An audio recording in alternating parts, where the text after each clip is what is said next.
So this is Jim Schaffner. I'm coming to you from the Start Haus Ski Shop in Truckee, California, and I'm talking a little bit about how the boot fit degrades during the season and things you can do to help shore the fit up. So come over this way with me and kind of take a look at my bench here, and you can see I've got all sorts of material that's cut out in different shapes, and there are all sorts of things you can do to try and contain the foot better when the liner starts to break down. And typically what happens with a boot liner is that from constant flexing into the front of the boot, the heel bone kind of pushes back against this portion of the liner, as well as the ankle bones start to push into this part of the liner that has typically inside of it a fairly deep L pad. But that L pad gets compressed, and so what happens is the foot starts shifting and moving more in the boot. So the first line of defense in shoring up the fit of a race boot is to take something like neoprene material like this that's rubber on one side and nylon on the other, and line the tongue. This is simply called a tongue shim, and you essentially just glue it up like that. This particular liner's already got a tongue shim glued into it. You can see the two different materials here. And what this does is it helps when you buckle the boot to push the heel down and back. We want to avoid loading up behind here with material because that tends to push the foot forward in the boot. So the key to getting containment is to start to work from the top of the foot and the lower leg with a tongue shim, and that's really the first line of defense. You can use all sorts of fit materials to try and contain the heel and the ankle, but what you want to make sure is that you're always allowing the heel bone to pop through. If you've got material down below behind the heel bone, once again it's going to push the foot forward in the boot, which will make the toes feel like they're cramped, and it will not allow you to hold the heel down as well. So at any rate, these types of wraps are important to mark where the ankle bones are so that you're actually wrapping the ankle bone and not putting direct pressure with more padding on top of it. But that's one type of fix you can use. You can use L pads, you can use C pads, you can ankle ankle wraps that will kind of hold down in the Achilles area and below the ankle bone. All of these things can be added to help shore the fit up. In addition to that, what we see a lot of, and you have to be careful with this because for juniors there's not really any height restriction on the boot, but adding any kind of a Bontex, or happens to be called a 5-iron shim, it's 3 millimeters thick, to the boot board will also take volume out. This, however, I have to say is one of my least favorite fixes because, and essentially what we're doing here is we're trying to raise the foot up, and when you use a tongue shim, you're lowering or keeping the foot where it is on the boot board and pushing it back into the back of the shell using the buckles. So of all the choices, this is kind of my least favorite, but it's out there, and a lot of ski shops use this as a way of taking volume up in a boot. If you need all of these things, like this particular boot right here has a boot board that's got a shim on it, it's got a liner that we've added ankle padding to, it's got a tongue shim attached to it. At one point I had padding over the top. If a boot needs that much work, there's a pretty good chance that it's not the right size to begin with if you can fit all that stuff in it. But in general, I'm talking about these mid-season fixes. These are ways of adding things to the boot that get the fit shored back up so that you still have really good control and you're not readjusting your position based on the foot moving inside the boot. There's all different types of padding you can use. One of my favorites is neoprene rubber. It tends to rebound really well, so it'll compress a little bit, but it also comes back right to where it was. But there are all sorts of different thicknesses and layers of EVA foam that can be used. Here's a couple of examples of different thicknesses of EVA that can also be glued to the liner. One of the tricks about gluing this stuff to the liner is to use contact cement so that it stays somewhat permanent and it's not moving around. I have seen in the past where you'll put these L pads in and a week later the skier will come back in and say, I'm having this real pressure up in here, and you pull the liner out, and sure enough, just using double-faced tape, this migrates up into here and it's now changed position. So by using actual contact cement, they stay really solid, and you want to be really careful when you're putting the liner in and out to make sure that you're not moving those pads or tearing those pads off. One last point to make is a lot of times over the top of the foot, the instep bump can't tolerate too much load from a tongue shim. So sometimes we modify the tongue shim by cutting off the bottom part of it. So it's just kind of the fat part that goes up on the shin, and that way you don't load too much over the top. The other thing you can do with a tongue shim is actually open up a pocket on top of the tongue that allows the instep bump to actually sit up in a cradle, and that way you won't have compression on top of the nerves and the blood flow that go to the toes. So mid-season, it's really important to shore the fit up of your boot, make sure the foot's not moving around, and one of the best ways to do that is to add specific padding and spots that help to hold the foot down and back.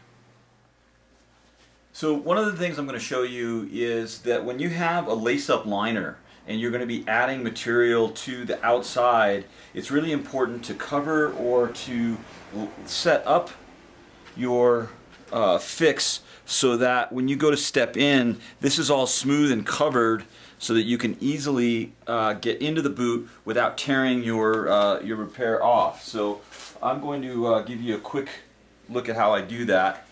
First thing I'm going to do is add my exterior padding to the liner. I've already glued it up. I'm just warming it up so it sticks nicely. One of the important tricks when you're adding stuff, you can't see it because I've got it covered with glue, but you always want to have a guideline that shows you where your padding's going, because every now and again the padding will break loose, and when it breaks loose it could end up moving further forward, it could end up moving further back. It'll typically cause pain somewhere else in the boot. Alright, so after I've done this, next step is to actually get a vinyl cover. This is just, this happens to be white vinyl, and I'm going to cover this repair so that it actually folds down underneath the edge of the liner so that when I go to step in to the boot, everything goes in smoothly. I'm going to give myself some marks to know where to glue up, and essentially just draw a little target where my glue goes.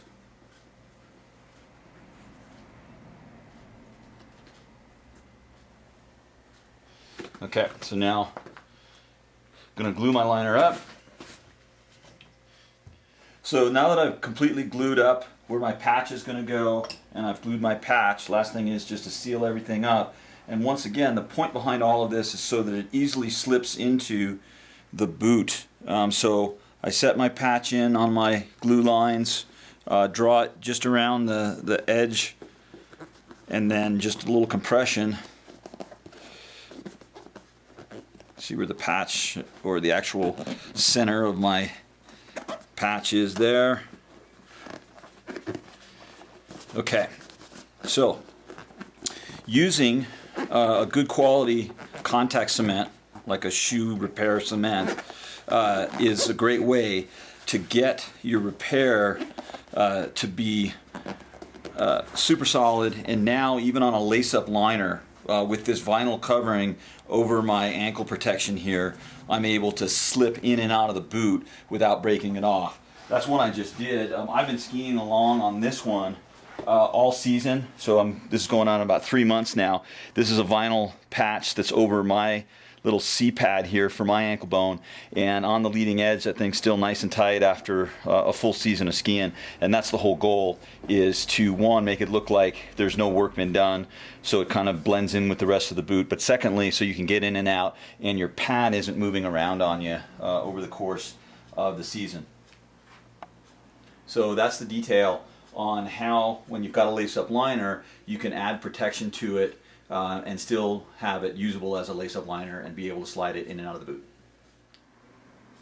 So with boots, a lot of what we talked about is how the fit is starting to degrade and trying to improve the boot fit over the course of the season. But while the boot fit is degrading, there's also stuff going on with the outsole of your boots that come from just use. Simply walking either on the parking lot, on asphalt or cement, or even on hard rough snow, the sole can get worn down. And so that's another thing we want to look at mid-season to make sure that, one, our boots are still functioning properly to work within the bindings, and two, that if we've got a cant put into the sole of the boot, that hasn't worn to change the direction of the boot. So at any rate, what I'm going to show you real quick are some things you can visually inspect to see what kind of shape the boot sole's in. So you can just simply take a look at the boot sole and look at the shape of it and see what kind of shape it's in. In this particular case, it looks like the heel on this boot is really quite worn off, and so if I use a flat bar or something like that, I can kind of sight through it and see that in fact this boot, has gotten super tippy, and it's no longer kind of matching up. So that's one aspect. You can also use a boot shape tool like this one that comes from Sun Valley Ski Tools, and it's actually just an aluminum piece that shows you what the shape of the boot should be. And if this wasn't all worn down, that's what we'd be looking at, but you can see by the gap in there just how worn down the sole is. So we're going to need to make some improvement on this. So you can have a tool like this. In the case of the forefoot, if you look at the shape of it, the shape from the bottom side actually matches pretty well, but then when you look at the minimum height, you can tell that in fact the boot's worn a little bit because it's a little bit low. So we would actually build this boot sole back up with a lift plate and try and improve the way that it worked inside the boot. So visual inspection of the boot. And another thing you can look at aside from just visually seeing it is you can take the boot and put it on a very flat surface and just rock with your thumb and finger on opposite or opposing corners. And I think you can see on this one when I hold the back, push the opposite in the front, the boot is rocking. And so the key here is to try and take that rock out. And to take that rock out, you can either use a joiner like this, joiner planer, to flatten the boot sole, or just go to simply a flat platen grinder and you can clean the boot sole up and you can take the rock out of it. So you can kind of see there's some high spots in here that were causing the boot to rock. And when I set it back on the flat platen now, the boot is locked down and it's no longer rocking. I'm going to throw my boot on here just for a check. This is the boot I've been skiing on this season. And again, just push opposite corners and you'll see if the boot sole's flat. This one's still pretty strong. And when I look at the bottom of it, it still looks pretty good. All the shapes are good, not too badly worn. So going to work well in the binding. So that's the story with the outsole.